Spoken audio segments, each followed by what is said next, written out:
Hello everybody. So today we is gonna be reading Human FNAF X Reader 3. So this is around like the second video I'm gonna make on this story. This story is an original story that I've been wanting to read for about almost like 3-4 years. It's a whole backstory about it. If you want some more info about what I'm speaking of, why I'm reading it again, or catching up with it or whatnot, I'm gonna refer y'all back to the first video I've made so far. Trust me, it explains anything that you may have questions of. If you got extra questions that I didn't answer in that previous video, comment them down below or shoot me a message on one of my socials and I'll get back to you with due time. Anywho, y'all, let's get straight into the recap. So basically, long story short, we end up at YN's house. It's around like nighttime, like really late at night, or not really late, but kind of late. And she was with some sort of animatronics. Don't know specifically, but I know it was Toy Chica, Toy Freddy, Toy Bonnie, some others. Okay, and they were just goofing around, watching movies, chilling. Then she got a random knock on the door whilst goofing around, you know, to which when she answered it, turned out it was her big brother from a whole nother city. And, you know, they started hugging, talking, and, you know, as they talked about their lives, she mentioned her new working place, which is the pizzeria that takes place around FNAF 2, I'm pretty sure. And it kind of starts going downhill from there. Because then he mentions, oh, really? Like, oh, I remember that place. It was nasty, you know. I didn't like the animatronics. They were so creepy and, you know, etc. Which made her pretty upset and caused her to react and whatnot. Luckily, no violence like that. But she reacted. And she ended up leaving her brother at her house. And took the rest of the animatronics and had a very awkward ride back to the pizzeria to start her shift. When they got in there, you know, everyone quickly ran out, exiting out that car as soon as possible. Literally says in the story, trust. And yeah, they got in there, met up with Jack, also known as the, you know, aka the puppet, to which then we find out and go on a little horse trailer with some sort that basically the puppet has done not so earnest things with the security guard that was on duty before us, and he was like locked in a closet.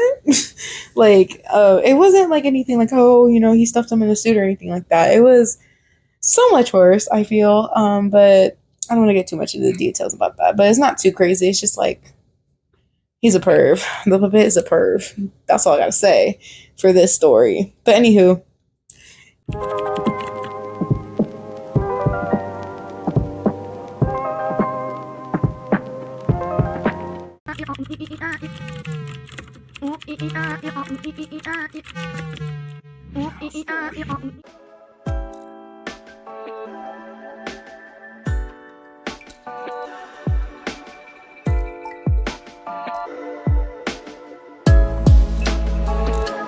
recap. Let's get straight into it, y'all. Let's get straight into it. We is currently in chapter 24. Your POV. After about an hour of waiting for Mike and Jeremy to wake up, I got bored and decided to make an idle chat with Bon Bon, who, by the way, would not leave me alone. Somehow, I've gotten stuck in the office alone with him. Jack had retreated to his music box after I had brutally broken his jaw after what he did to Mike and Jeremy, or rather, what he made them do to each other. Cece was in the party room arguing with Fred over something trivial that I didn't know about, and I had no clue whether Mingle or BB had run off to.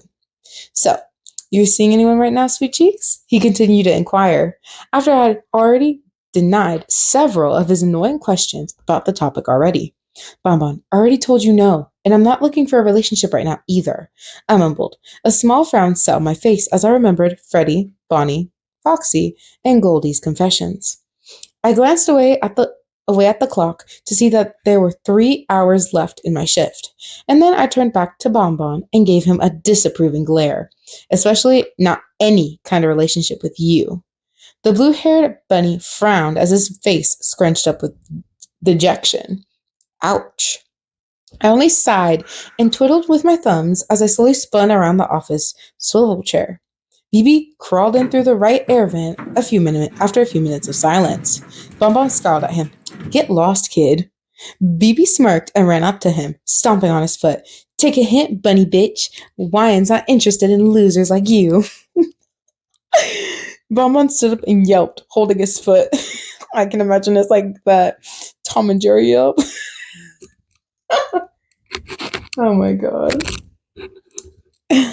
While preparing to rip BB's head off, while preparing to rip poor BB's head off, BB only stuck his tongue out at him and then ran up to me with an innocent smile. Wyan, he chimed happily. Mangle said that he wanted to see you. Mangle? I asked, tilting my head in confusion. Why would he want to see me? We're on good terms now, right? I thought. He better not be thinking about what I think he is. Doing what I think he is. He wanted to ask you something, BB replied, a thoughtful look on his face. I'm not sure what about, though. It seemed important. I sighed and thought over my first encounter with Mangle, shuddering slightly at the memory. I looked over to Bonbon, who looked pretty pissed off.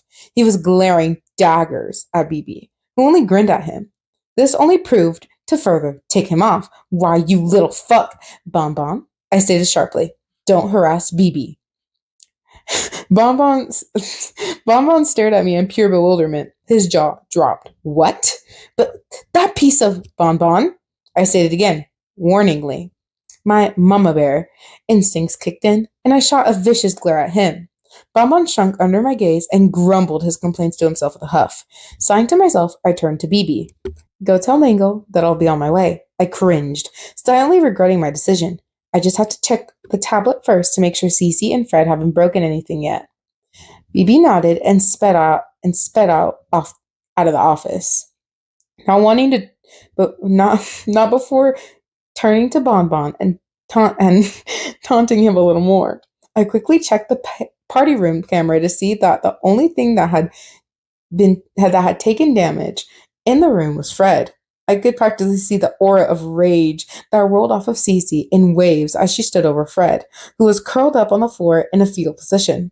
I mentally wished Fred luck, then turned off the tablet. Bonbon was glaring at me. What? You're a little too nice to that brat, you know that?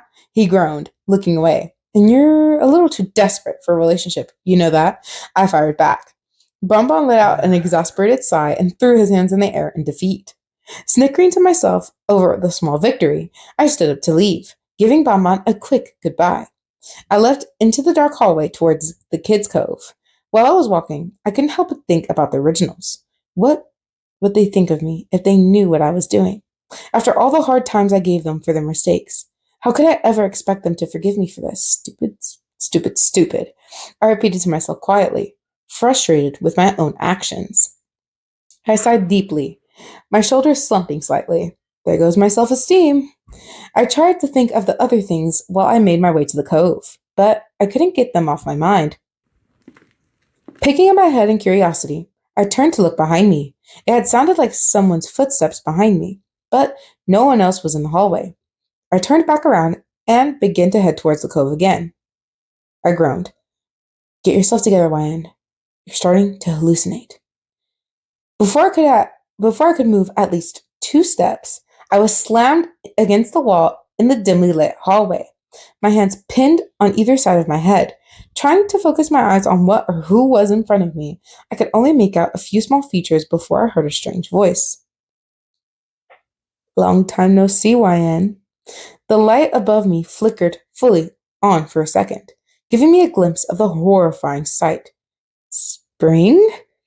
A wicked grin crossed his features, one that resembled someone else. He had an unusual glint in his eyes, one that seemed so familiar. Yet I couldn't quite pin it. Wrong.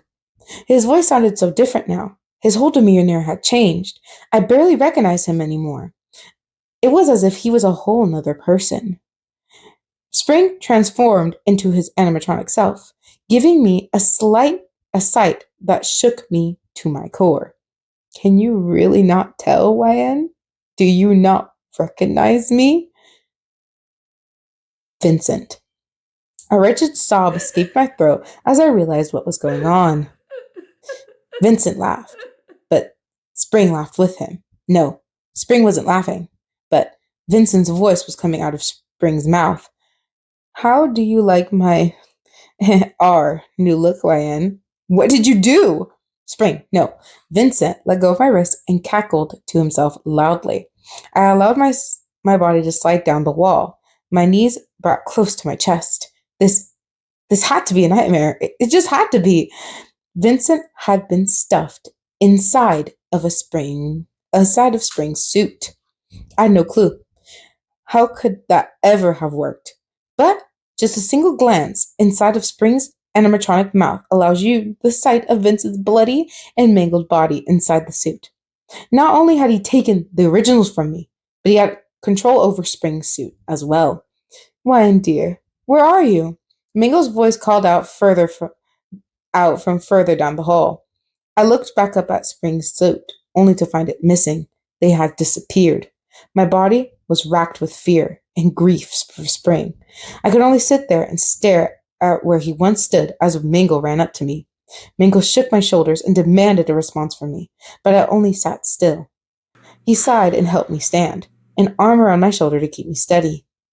As Mangle led me to the cove, constantly questioning me in a worried tone, I turned back to look down the hallway. A human Springtrap stood there, a dull look in his eyes. Our eyes locked for a second. Then he turned away. I caught a glimpse of a single tear running down his cheek as he disappeared into the darkness. Just before he was completely out of sight, Spring said, "Save them." I will.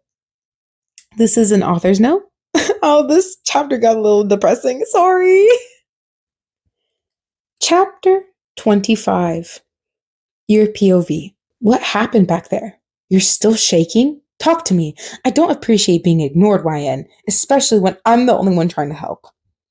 Mingle frowned, crossing his arms across his chest with a huff. I remained silent, trying to process everything that had just happened. Mingle looked at me up and down, waiting patiently for a response, which he never received from me. He continued to tap his foot in annoyance and grumble out his complaints for a while, then suddenly got very quiet. Glancing slightly at him, I saw him looking at me with what I think was pity. Once he noticed that I was looking at him, he sighed and looked away. "You're no fun when you're upset," he whispered sadly. "I understand that it's going to take some time for you to be completely comfortable around me. After all, well, you know." He turned to look at me as he finished, "But can you talk to me? Okay? Well, excuse me, but you can talk to me, okay?" I turned to him slowly, deciding that I should at least give him something for trying to help me. He was right. I wasn't entirely comfortable around him yet. I didn't even want to be in the same room as him, much less alone with him. He understood that, but still continued to try and make amends with me. As much as I disliked Mangle, he was offering some solace, some comfort. After what I had just been through, I wasn't going to jump at the chance to take it. But what if he was going to try and earn his forgiveness? Who am I to turn him down? Sighing, I decided to finally give him some answers to ease his own concerns. "It's not because of that I'm not talking," I replied quietly, slightly surprising Mangle. "It's because of what just happened. What I saw, that sort of shocked me, speechless. I don't know what to think about it, much less say about it." Mangle looked dissatisfied with my explanation, but nodded his head. "Fine, but are you okay?" I picked up my head and looked directly at him, stating in as steady a tone I could manage, "Yes, I'm okay." Mangle stared down at me for a while, trying to find the truth in my words. He gave up and sighed, closing his eyes in thought and running his hand through his hair. "If you say so," he mumbled, slowly opening his eyes to look at me. I glanced at the cove's floor, trying to think of something to change the topic. I remember what BB had said to me, which made me even walk down that forsaken hallway, and looked back to Mangle. "BB said that you wanted to ask me something," I asked, slightly more calm than I was when BB first told me. Mango looked at me confused for a second. Then his face went blank, and he looked like he just realized something. That's right. I forgot. When would you be willing to visit us during the day? At maybe noon later today? I looked at him puzzled. Well, sure. But why? Eh. Mango looked away with a bored expression on his face. I'd take too long to explain. My head just hurts just thinking about it. Just come to see us, okay? I'll explain later. I frowned at him, uncertain that I should trust his words or not. He seemed to notice and looked at me nervously. That didn't serve to help his case at all, and he knew it too. Please, he begged, sincerity in his eyes. Please, just do this one. Oh my God, my English. Please, just do this, do me one favor. I promise you that nothing bad's gonna happen to you. There's just something I really want you to see. Why can't you show me now then? I asked with suspicion in my tone, beginning to narrow my eyes at him. Well, he scratched the back of his neck, a faint blush on his cheeks. It's not open right now. It's too late to go. Open? I thought, it's too late to go where exactly? And what's with that look on his face? He looks a little red? What do you mean? I tilted my head slightly to the side with curiosity. The 6 a.m. bell resounded throughout the building. Mingle sighing in relief. If that's not the definition of being saved by the bell for him, I don't want to know what is. He looked at me and gave me a cheeky grin. It's a surprise, okay? I don't know what exactly convinced me to not catch up on my sleep, whether it be that the horrible nightmares of what could be happening to the originals, or just the reminder that they aren't going to be back when I wake up. But I somehow managed to drag myself back to the shitty kids' pizzeria by noon. Fred, Bonbon, and Cece were on stage in their animatronic forms singing to the children sitting by the stage, their arms swaying to the beat of the song. Fred spotted me first and made eye contact with me, and I held his gaze until the song soon ended and the animatronics were put into free roaming mode. Cece and Bonbon didn't notice me standing at the entrance to the main room, as they were too busy with the kids. Fred disappeared backstage while I wasn't paying any attention, and came back maybe a half minute later in his human form, wearing a waiter's uniform, his ears hidden underneath his hat. He walked over to me with a confused expression on his face. YN? He questioned, tilting his head to the side. What are you doing here? Not to say that I'm unhappy about you being here. In fact, I'm really glad to see you, but I thought you'd be asleep right now. I shrugged and replied, Mingle asked me last night if I could visit today, though I'm not sure why. He didn't really explain anything. Mingle? Fred scoffed in an annoyed tone, looking away with a scowl on his face. That explains a lot. Only he would be inconsiderate enough to deprive you of some sleep for once. I frowned slightly. Well, it's okay. I mean, even if I did manage to fall asleep, I doubt it made me feel any less tired. It may even make me feel worse. Fred gazed up at me with a knowing look on his face, and he frowned with me. I'm sorry. Maybe if we hadn't sat back and watched, then we would have done something to help your friends. The way he said your friends had such sorrow emotion in it. Even if I forgave them for what they did, they still had regret about it. If they hadn't forgiven themselves for it yet. I didn't even realize that they felt bad about it, or that they even cared, or thought about it at all. I put my hand on Fred's shoulder and said with a sad smile, I know you all don't really get along with the originals, but that doesn't mean you aren't my friends too. Fred's eyes went wide with shock, and he was too stunned to speak for several seconds. He stared into my eyes for clarity, then composed himself enough to give me a small, genuine smile. Right. Thank you for that. Sometimes I forget that you're not just another human. You're much more special than everyone else. I'm so grateful that I got to meet you and be your friend. He smiled he finished with a soft smile on his face, and I grinned happily, knowing that I finally got through to him. When? I turned to the side to see a human Cece in a waitress uniform, and Bonbon behind her in a uniform similar to the one Fred was wearing with a baseball cap covering his ears. While Cece looked confused about me being there, Bonbon was glaring intensely at Fred, who happily returned the action with his own glare.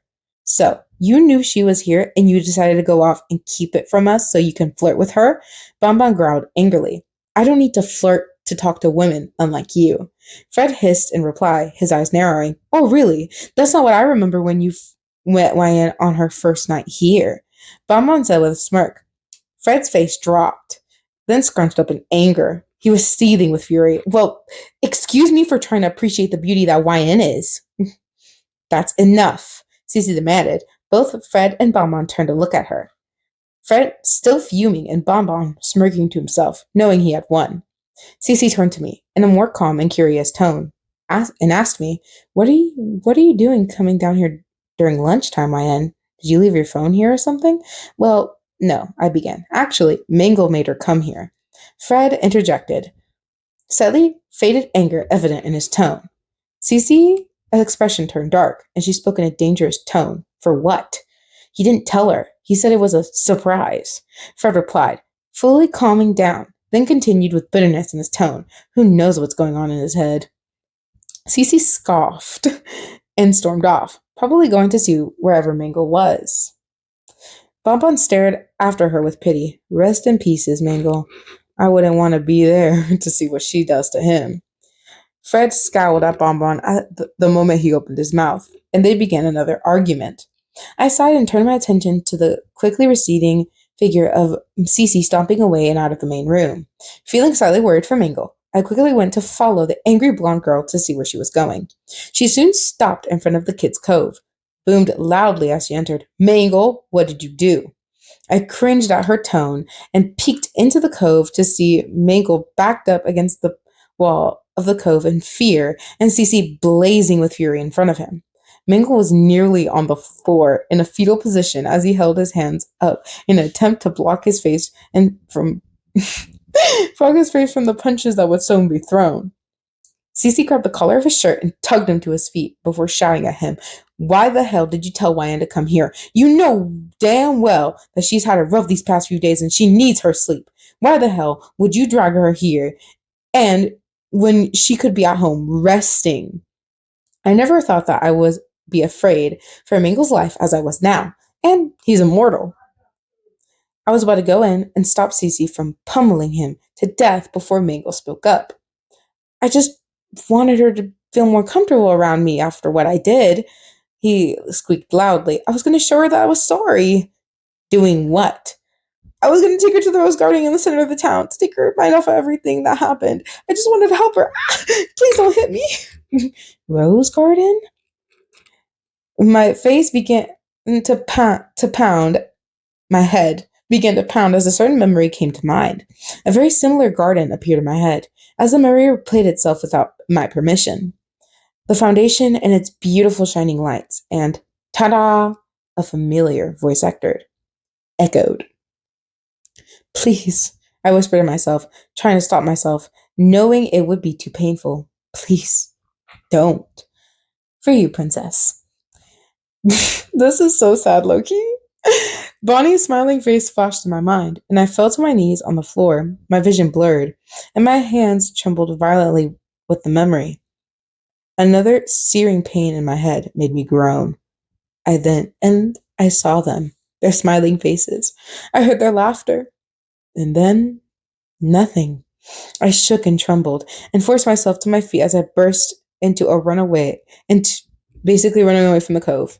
I had to get out. I know that Mingle didn't know anything about that place and how fond of a memory it was to me, or how fond it used to be. Anyway, it wasn't his fault.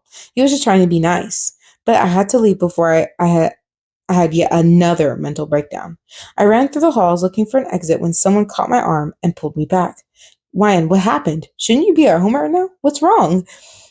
Jack looked at me with a concerned expression on his face.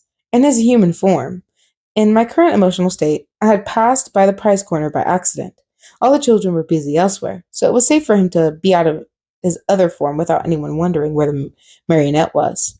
I looked at him for a moment, then turned my face away from him. I'm sorry, I have a lot of shit going on with me.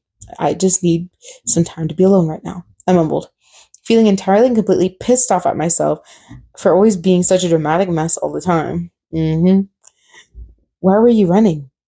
Did you see them? The shadows? Were they trying to hurt you? Jack asked hurriedly, his worry only increasing. No, I'm fine, Jack, I'm fine, I stated, Still slightly surprised about Jack being concerned about me. If you're fine, then what happened? I just, I sighed defeatedly. I just need some sleep. And I mean actual sleep. Not without any of those nightmares plaguing me all night. I'm just a bit unsettled and easily startled from the lack of sleep, that's all. Jack frowned and slowly let go of my arm. Stuffing his hands in his pockets, he looked away. It was silent between us for a good few seconds before he spoke up. I can't actually make them go away. He started quietly, looking down, but if you want, you can talk to me about it. I've heard it helps. I turned to look at Jack with a bewildered expression. It still shocked me just how much he really changed in such a short amount of time. I would never have imagined him to be to manage not to be an asshole for once. It's uncomfortable to see him show any actual raw emotion to me, but I'm slowly starting to get used to it. He looked up to see my shocked expression, and his eyes widened, and he quickly turned away. I mean, you don't have to. He mumbled out, his cheeks flushed a bright pink. He was about to spout out an excuse to leave before he was cut off by my spontaneous laughter. He stared at me with a quizzical look, and I dare say I don't think I've ever seen anyone look so confused before. I continued to laugh for a good while, Jack staring at me the whole time. I eventually calmed down and turned to him with tears in my eyes from laughter. You're not all bad, huh, Jack? I giggled out, holding my stomach. You're a real softy on the inside, aren't you? He looked away with a huff, his bangs covering his eyes with pink dusting his pale cheeks. I had calmed down enough that I stopped laughing, but still had an enormous grin on my face. You're sweet, Jack. You're sweet, Jack, I said, walking close enough to him that I was chest to chest with him.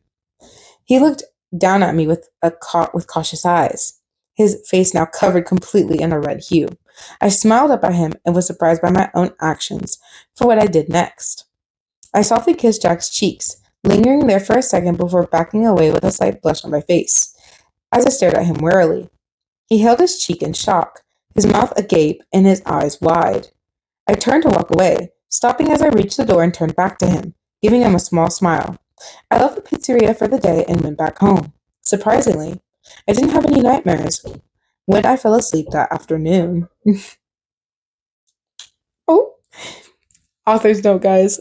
Fucking plot fucking twist. Is Reader Chan actually warming up to the toys? Also, sorry, school's a bitch. Girl, you know it? Or whatever, brother.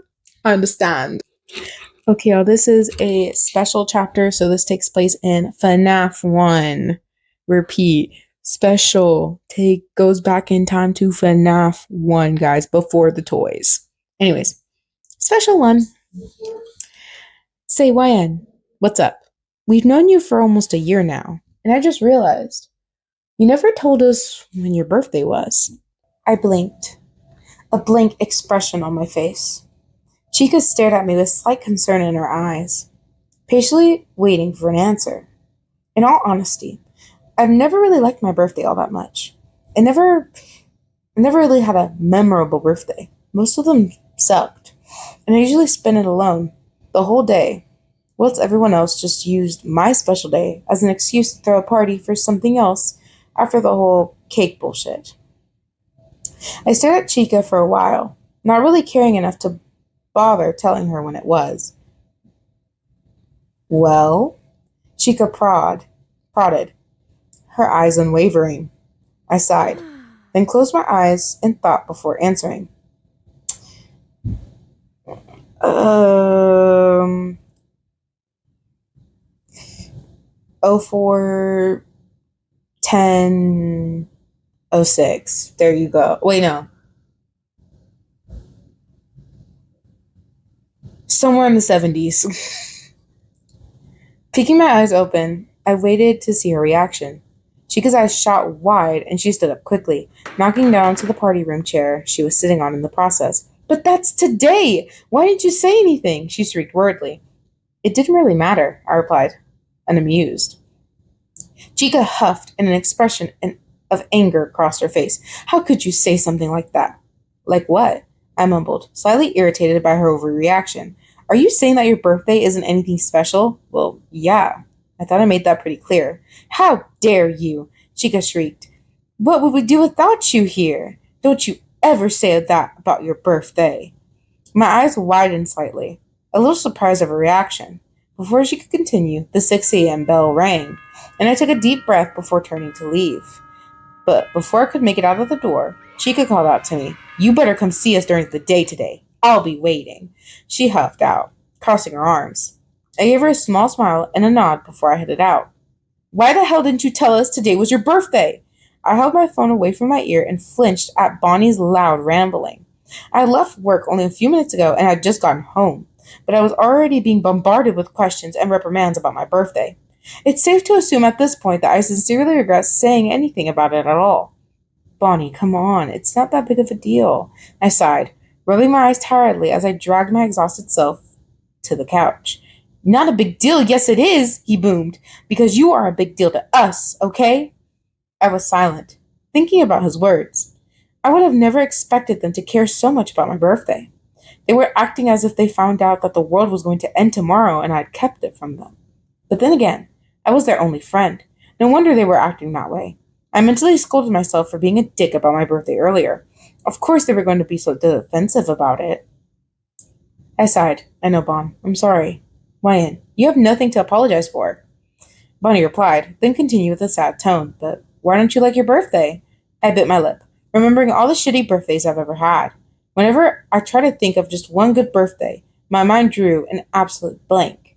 I wasn't going to tell Bonnie that. Of course not. He'd be pissed and go off trying to kill everyone that I know. But he was still expecting an answer. "I just have my reasons, okay?"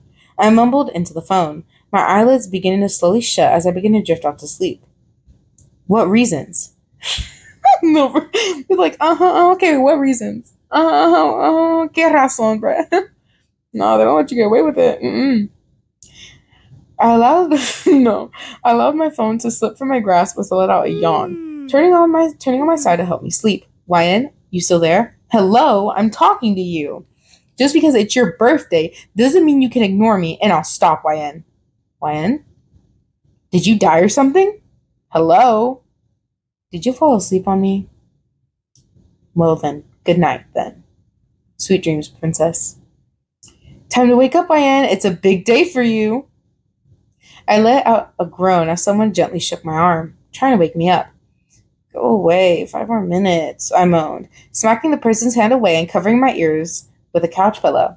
The intruder laughed, but still persisted. "It's time to get up. Come on, kitten. We made a special breakfast for you." The smell of waffles wafted into my nose, and I was definitely tempted to get up. Immediately tempted to get up. Sitting up with a small yawn, I opened my eyes slightly, looking towards the intruder. Rubbing the crust out of my eyes, I slowly recognized that messy red hair atop the intruder's head, their golden eyes gleaming happily. "Foxy? Good morning." No, bruh. I don't know how to say this with a straight face. "Good morning, kitten." "Happy birthday." Foxy cheered, his face still blurry in my vision from just having woken up. "Oh, happy birthday, Foxy." I replied with a yawn, not quite awake enough to process what I was saying before I said it. "It's not my birthday, kitten."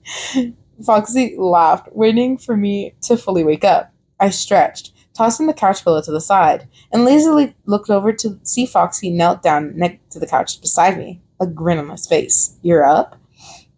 I turned to look towards the kitchen, seeing Goldie walk out with a plate full of beautifully crafted waffles, decorated with fruit and whipped cream, and with a bottle of syrup in his other hand. He smiled at me when he saw me, walking over and setting everything down on the coffee table in front of me. "Happy birthday, YN." Goldie chimed happily, a soft smile on his face. "Thanks, but what are you two doing in my house so early in the morning?" I asked, suspicion clear in my voice. Foxy smiled. "Chica told us that it was your birthday today, and since we both didn't have anything to do, we decided to come over and make you a surprise birthday breakfast." Foxy finished with a dramatically gesturing towards the waffles on the table behind him, which did in fact look amazing. "Oh, that's so nice of you two," I beamed, earning shy chuckles from the two sitting in front of me. I was about to dig into the waffles when I remembered something. Didn't something happen last time they tried to make breakfast? And then this is another author's note. So they're going to be talking about the second book, but sadly they only released this book as far as I know. I'm going to be checking very, very soon. and seeing if they re-released any of the previous books that they have written. I literally pray every day. Like, I silently beg to whoever hears me up there or down there, anywhere, that they release the 2 stories that they said they were going to rewrite about more than probably 6 years ago, like 3, 4, 5, like a lot of years ago. Still to this day. To this day, I'm still waiting. I'm still waiting, and I'm 19. We have the cosmetology lessons now. I've been waiting since like what? The end of middle school? My God. Anyways, author's note. Yes, I am aware that the event happened in the second book. Just bear with me here. Let's just pretend that they try to make breakfast sometime during the first book, and that's what we're gonna go off of. Okay? Okay. You didn't happen to destroy my kitchen in the process of making these, did you? I questioned, making them both roll their eyes playfully at me. Oh yeah, we sure did. The kitchen is in complete shambles right now, Foxy stated sarcastically. Goldie just laughed. Just go ahead and enjoy your breakfast. We have to go back to the pizzeria for noon. Everyone's dying to see you. Otherwise, Chica will probably kill us. I giggled and nodded, proceeding to completely devour my lovely breakfast. Freddie's POV. Ryan's getting ready to go right now. She seems to be in a really happy mood, too. Goldie stated through the phone. I smiled happily. That was exactly what I was hoping to hear. My angel deserves to be nothing less than happy on her special day. Good. Now, as soon as you drop her off here, you and Foxy are going straight to the mall to get the presents, right? I asked, checking the watch that Wyatt had bought to see the time. Yeah, we got the list with us. We shouldn't be more than 2 hours, so you 3 just have to keep her busy. Hey, Wyatt, ready? Shit, I really hope she didn't hear us talking on his end of the phone. My sweat dropped, feeling more than a little worried. I sincerely hope that the whole surprise doesn't get spoiled, especially not this early in the day. Yep, I hear his sweet voice chirp in content. Who's on the phone? Oh, just Chica wondering where we were. She gets impatient when it comes to seeing you. You know how she is. Goldie laughed, trying to mask how anxious and worried he was. Oh, okay. Ryan giggled. I sighed in relief. She hadn't found out. Looking at my watch again, I saw that it was almost time to go back to the stage. I looked around for my mug and slowly drank the last sip of my coffee to hopefully give me enough energy to deal with the kids before Wine got here. Can I talk to her? Well, there goes my coffee. I immediately ended up sitting out all of my drink, quickly standing and looking around for Chica. Goldie's voice crackled in fear as he spoke out nervously. They're about to get off their breaks, so... Oh, but only take a second. Chica, where the fuck are you when I need you? Hey, Freddie, we're about to, Is there a problem? Turning my head quickly to my right, I saw the exact chicken I was looking for staring at me with a confused expression. I probably looked like a mess with a coffee spider all over on all my clothes. I gestured the phone with an exasperated expression, mouthing, Wine's on the phone. She wants to talk to you. Chica tilted her head to the side. You can use actual words, you know. I glared at her, mouthing, I was talking to Goldie about the plan, and she showed up. Pretend you were just talking to Goldie about something. Showing my phone in her hands, she blinked nervously before holding the phone to her ear just as soon as Wine had gotten hold of Goldie's phone. Chica smiled as Wyan began to talk. Oh, Oh, hey, Wyan. That one must have been so hella scary. Foxy's POV. After dropping off Wyan at the pizzeria, Goldie and I were aimlessly wandering the mall looking for the stores we could find all of her gifts. We never really got out much, and we certainly stood out as we accidentally walked into the wrong stores looking for things that the store didn't carry. After about 30 minutes of trying to map out all the places we needed to go, we got a little over half of the gifts on the list, and we need to get back soon. Really, how kind of the manager to give us all this money. I smirked, recalling the memory earlier this morning when all 5 of us had politely asked for our paychecks. I shook my head slowly, turning my attention back to the task at hand. As we walked out of a jewelry store after purchasing everything we needed from it, where am I? I scratched the items off the list. Goldie trailed slightly behind me as he adjusted the weight of the new bags. Him already carrying so many others that you couldn't really see the color of his shirt from his elbows down on either side. Not to say that wasn't the case for me as well. Looking down at the items on the list, I growled, What the hell? I stopped walking. My eyes narrowed as I read what was written on it. Goldie catching up to me and looking over my shoulder in curiosity. The next item on the list, written in Bonnie's handwriting, were 2 words: lacy lingerie. My eye twitched in annoyance. That bunny was fucking dead when we got back. I furiously scratched it off the list, and until all you could see in its place was pitch black. It was a pitch black rectangle. None of the words underneath was showing through. I stomped to the next door, ignoring Goldie's questions as we worked to finish the list. That's crazy work. That would be such an awkward present, too. Such an awkward present. Like, there would need to be specific fucking regulations to have a present like that. Okay?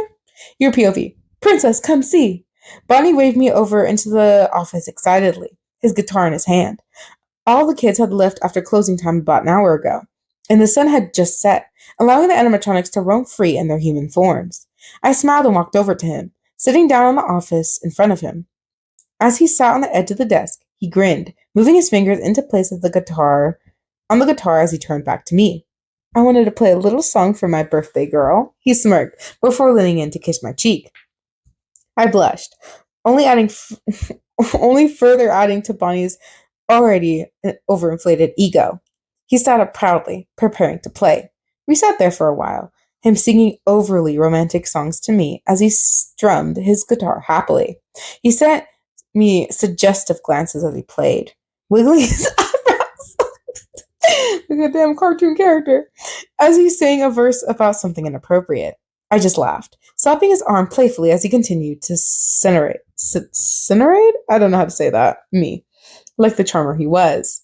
I don't know how long we sat there until I heard someone clear their throat in the hallway next to us.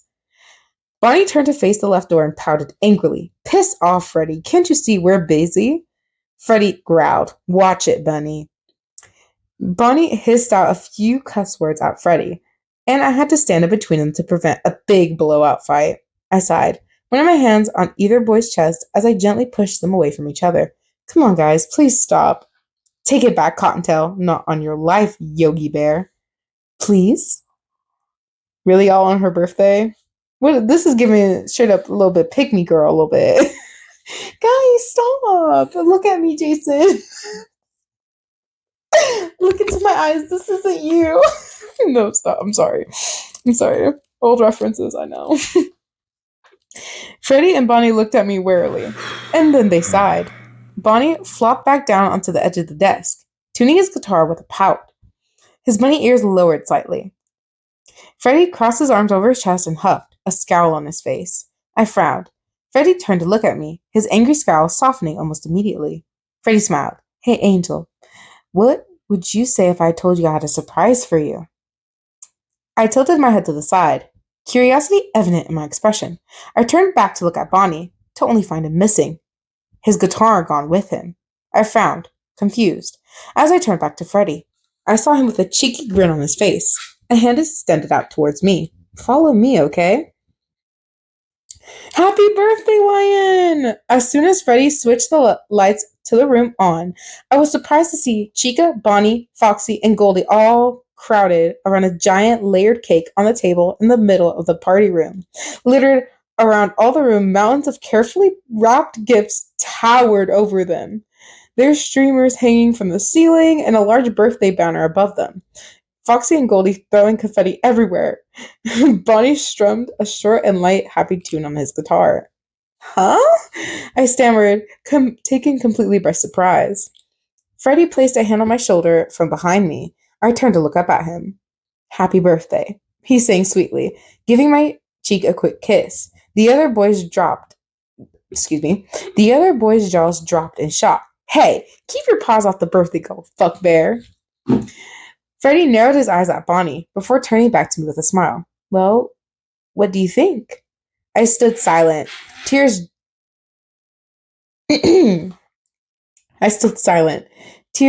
jumping to my eyes as I covered my mouth to keep a small sob from coming out of my throat.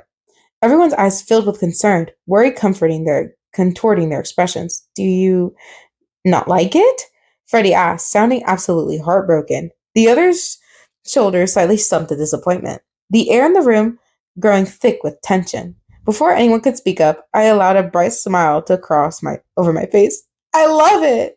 I cried, running over to everyone in the group hug. This certainly confused them. I laughed softly and blinked back my tears as I realized one good birthday I was granted for once in my life. A good birthday. Thank you. It didn't take long for the others to hug back, everyone sighing in relief. As soon as we all had calmed down, Chica smiled brightly at me, holding a piece of cake to me. Well, let's eat. It's so cute. Author's note. And there's a special chapter I promised from a long ass time ago.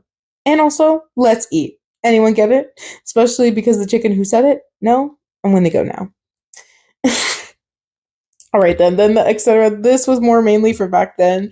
But yeah, y'all. Chapter 26. We're back in current times, y'all, by the way, before I get confused. Your POV. I woke up with a yawn, turning on my side to check the alarm clock on my nightstand. It was a few hours before my shift, and I had time to kill. I was thinking about trying to get some more sleep in before I left, when the door to my room had opened. Your brother walked in, cautiously. He had been at work in another part of the town since he first arrived. He stayed at a hotel while he was there. Sucking in a breath, he walked over to me and sat on the edge of my bed. Hey, he started, rubbing the back of his neck nervously. Do you want to talk? I already knew that he was talking about the night I was fused with him for talking bad about the originals. We never got the chance to talk since I left for work immediately after. I sighed. No, brother. There's nothing to talk about. I was cranky from waking up so early, that's all. Your brother frowned. Are you sure? You just seem so upset. I'm sure. I'm sorry about that. I apologized. He shook his head and then smiled. All right, it's okay. Oh, by the way, one of your coworkers showed up just now. They wanted to see you. I tilted my head to the side curiously. Well, who was it? Or who is it? I don't know. The guy kind of had whitish, pinkish hair. Not sure. It looked weird anyways. I gotta go to work now. Just be careful at your job, alright? He said, standing up to leave.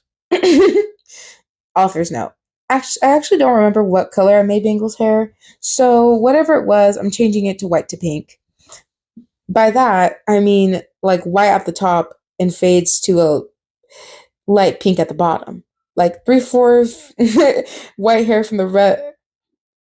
A lot of words, but basically what they just said. And then, uh, excuse me, kind of white to pink ombre, and his ears are the same color as they were in his animatronic form. Sorry, back to story now. So kind of like angel dust. Tee. Anyways, I nodded, giving brother a quick goodbye as he left to go to the inner part of the town. I yawned, standing up and stretching before going downstairs to see Mangle sitting on the couch with his head down. I walked over to him, sitting down next to him. Hey, I smiled. Mangle turned to look at me with a soft sigh. Hey, Wan, I'm sorry about earlier, I mean. He started quietly, fiddling with his thumbs. I heard you run away from the cove when Cece was there. I heard from Jack later that you looked pretty upset when he found you. He looked up at me warily before continuing. I really don't know what it was you heard that made you so upset, but I'm very sorry. I sighed quietly, taking Mingle's hand in mine softly. I smiled at him as he stared at me, sadly. I overreacted. It's nothing. Just the rose garden. The one in the center of the town you said you were going to take me to, with the big fountain? Mingle blinked in surprise. You've been there before? I nodded, smiling to myself at the memory before looking back to Mingle. I've only been there once, and it was a very fond memory of mine. That's why I was so upset about it. Mingle tilted his head, his eyes curious. Wait, you said it was a fond memory. Why would you be upset about it going again? I looked away and thought, my mind drifting back to the memory, before whispering quietly, Bonnie took me there. Mangle's eyes widened drastically, his mouth slightly open in shock. I didn't know. I shook my head and continued. I'm sorry for how I reacted, and that I was eavesdropping. But when you said you were going to take me to that very same rose garden, I remembered the originals and what happened. I didn't know what to do, and I just ran. It hurt to remember something like that when I don't know if I'll ever see them again. I felt my eyes begin to water, and I mentally cursed myself for always being so emotional. I couldn't help it, though. I was completely honest when I told Mangle that I didn't know if I'd ever see them again. I let go of Mangle's hand and put my head down slightly. He stared at me worriedly. You'll see them again. I promise you will.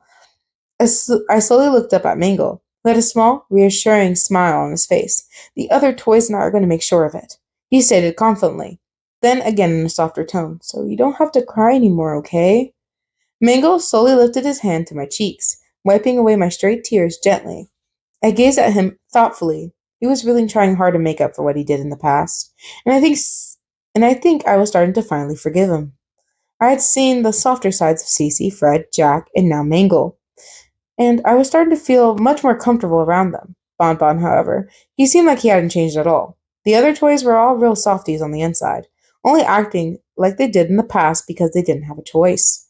But Bonbon didn't seem to have the same case.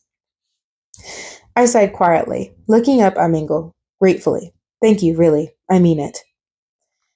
He smiled happily. You're welcome, dear.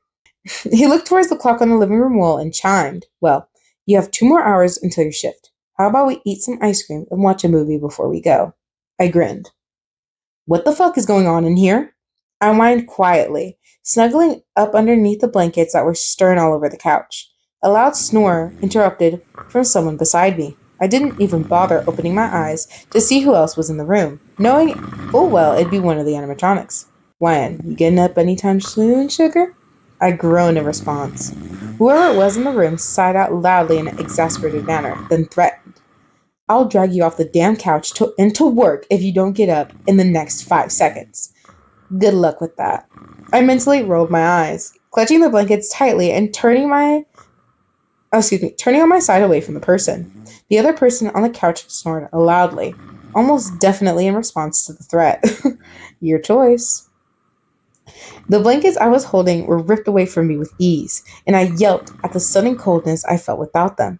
Before I could even open my eyes, an arm snaked around my waist and hoisted me up on someone's shoulder, my eyes now wide and fully open. I noticed the familiar blue hair on top of the person's head and whined loudly. Bon, I complained, struggling uselessly against to get out of his iron grip. Put me down. How about no? He fired back, casually strolling off towards the front door. As he was walking away, I noticed Mingle sleeping soundly on the couch where I was, his white-pink bangs covering his eyes. Mangle! I called out with a small playful whine. Help me, I'm being kidnapped! Bonbon scoffed, and I could almost picture him rolling his eyes as he opened the front door. Mangle, I cried, I don't want to go. Help! The white fox finally began to stir, stretching as he slowly sat up, turning his head slightly to face the doorway. His eyes went wide as he saw me, and I frantically waved at him, still struggling to get down. But Bonbon didn't seem like he was going to let go anytime soon. Before Mango could get off the couch, Bonbon closed the front door behind him as he walked with me over his shoulder to my car, my keys in his other hand. As soon as Mingle had opened the front door to run out after us, Bonbon had already set me in the down in the back seat, putting on child's lock as soon as he was in the driver's seat. I scowled at Bonbon. That's crazy. Who was he to kidnap me with my own car? You're not planning to drive my car. I snapped, glaring at the back of his head. Are you? Bonbon gave a dry laugh. What are you gonna do if I am?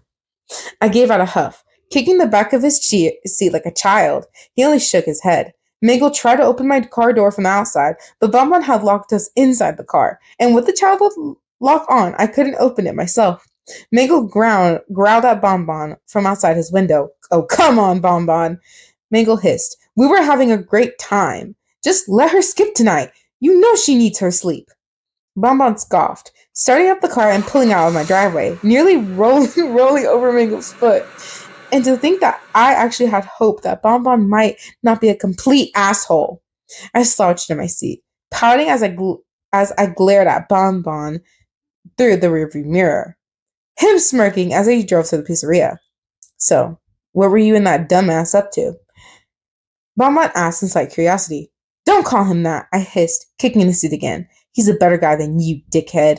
Please. Bamba rolled his eyes. I think you meant he's a better girl. He's hardly even a boy, more feminine than even Cece. I huffed angrily, turning my head to the side to look out of the window as we quickly made our way to the pizzeria.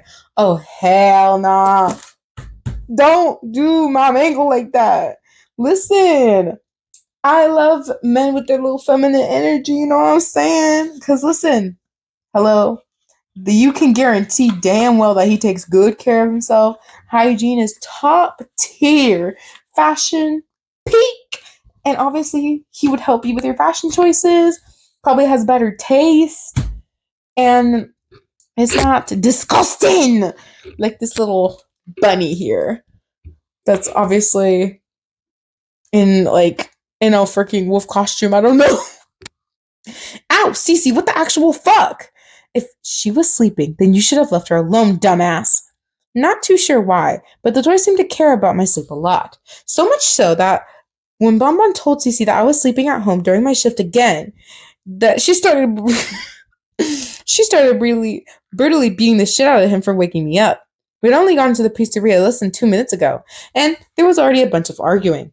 Bonbon sat on the floor, holding his head, a deep lash by his hairline that spilled blood down one side of his face.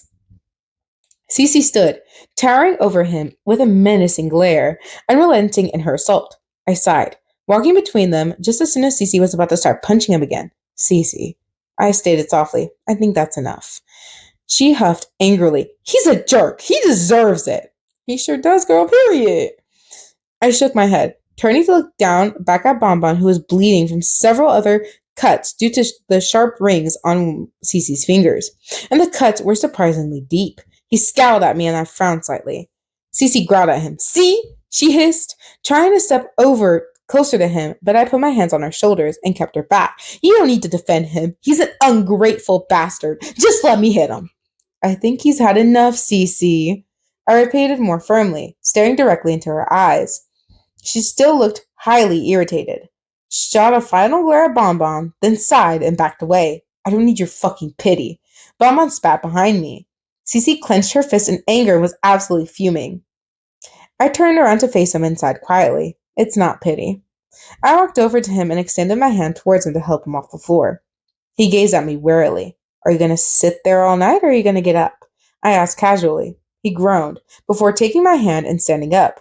Bonbon hissed quietly in pain, holding the side of his head with his free hand. I took a closer look at the cut on his head, and noticed that the wound kept spilling blood and wasn't healing. His other wounds were already beginning to disappear, but that one... Cece, do you know if the pizzeria has a medical kit anywhere? I whispered quietly to her. Bonbon seeming not to hear the throbbing in his head. Why? She whispered back in an annoyed tone, still glaring at Bonbon. He doesn't deserve it. He's not healing, Cece. I stated quietly, giving her a pleaded look. Come on, please. She gave a disagreeing pout, but sighed. It's in parts and service. Many of the workers who fix us up by the end of the day use it, in case they get a cut from the metal while working on our animatronic forms. It's on the middle shelf. I smiled at her. Thanks. I'll be right back. She looked at me with a small red hue on her cheeks, and she turned away, heading down the hall leading to the office. I turned back to Bonbon, who looked like he was in a great deal of pain. I frowned, tugging him along by his hand through the dark pizzeria.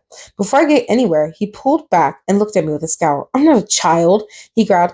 Wherever you're going, go by yourself. I'm just trying to help you, I retorted loudly, refusing to let go. You've done enough tonight, he yelled, using his free hand to gesture to his wounds.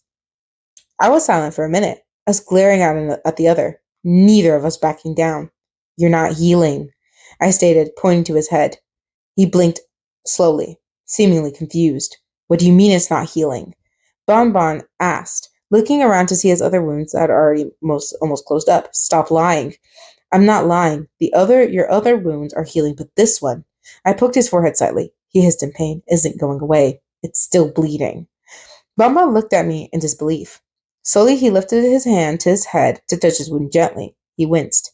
But he pulled a finger back and noticed there was fresh blood on me. He looked at me cautiously. Okay, so maybe this isn't healing. He rolled his eyes, then gave a sharp look. I still don't need you. I scoffed, glaring at me pointedly. Fine then. Bleed to death for all I care. I'm just trying to help. I turned on my heel and began to walk down the hallway to follow Cece down to the office, before someone caught my wrist and pulled me back. Turning back with a slight smirk on my face, I saw Bonbon looking down shyly, his bangs covering his eyes. Save it. I scoffed playfully, moving my wrist out of his hold to grab his hand and lead him to parts and service. Come on, let's go. Shut up. He mumbled quietly, and I only laughed. We reached the room quickly, and I shut the door behind us, gesturing for Bonbon to sit down on the table while I go find the medkit. He pouted angrily, but conceded defeat and did as he was told. I dug around a little bit on the shelf that Cece told me to, and I eventually found it. Turning to face Bonbon with a smile, I said, "This might hurt a little, so promise to hold still, okay?" "Shut up. You already said that." Bonbon stayed quiet, folding his arms across his chest with a huff. "Good bunny," I giggled, reaching out to slightly rub one of his bright blue bunny ears. He shivered slightly, a low growl escaping his lips. His emerald eyes glared up at me, an unusual glint to them. "Don't do that again." I decided to stop teasing him. "Ow!"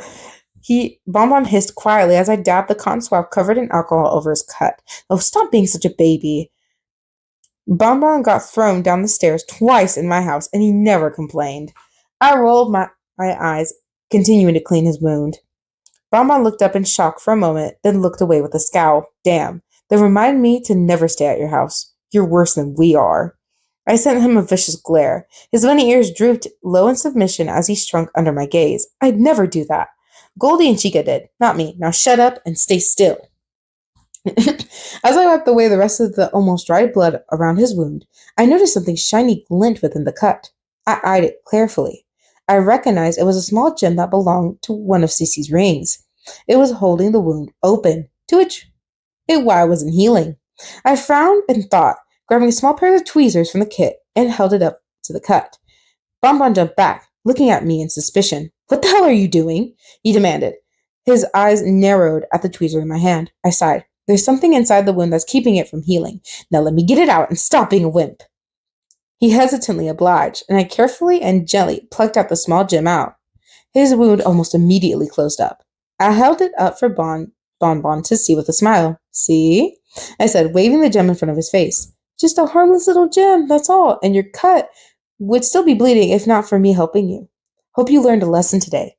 Don't be a dick and just let people help you."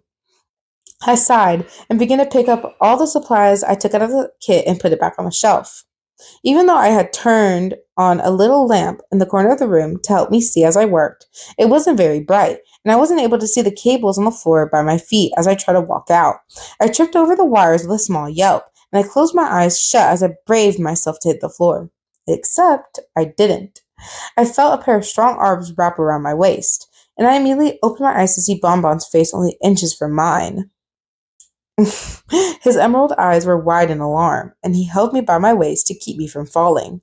My cheeks felt like they were on fire, and I could feel his breath ghosting over my lips. Ay, ay, ay. I shivered slightly, not saying a word. "Are you okay?" Bonbon asked quietly, almost as if he was out of breath. "Yes," I squeaked. "I'm fine." "Why?" He sighed, and I placed my feet firmly on the ground before I placed my hands on his chest in a small attempt to push him away. "You can let go now," I said quickly, looking away. "I'm okay." Bonbon lowered his eyes, moving one arm down by my knees as he lifted me into his arms with a scoff. I let out another yelp of alarm. "As if," he grumbled, making his way towards the door. "I can't even trust you to walk 2 feet without tripping on something. You can't see very well in the dark like we can. I'll just have to carry you." "I don't need your help." I tried to push myself away from him and out of his grasp, but he only tightened his hold on me. Bonbon looked at me with a smirk. "What happened to the lesson we learned today? Stop being a dick and just let people help you, right?" I whimpered quietly, done in by my own words. He laughed loudly, his voice echoing through the dark pizzeria as we made our way to the office. That's crazy work. Author's note. All right. This chapter was Bonbon's turn for the reader to warm up to. Hopefully?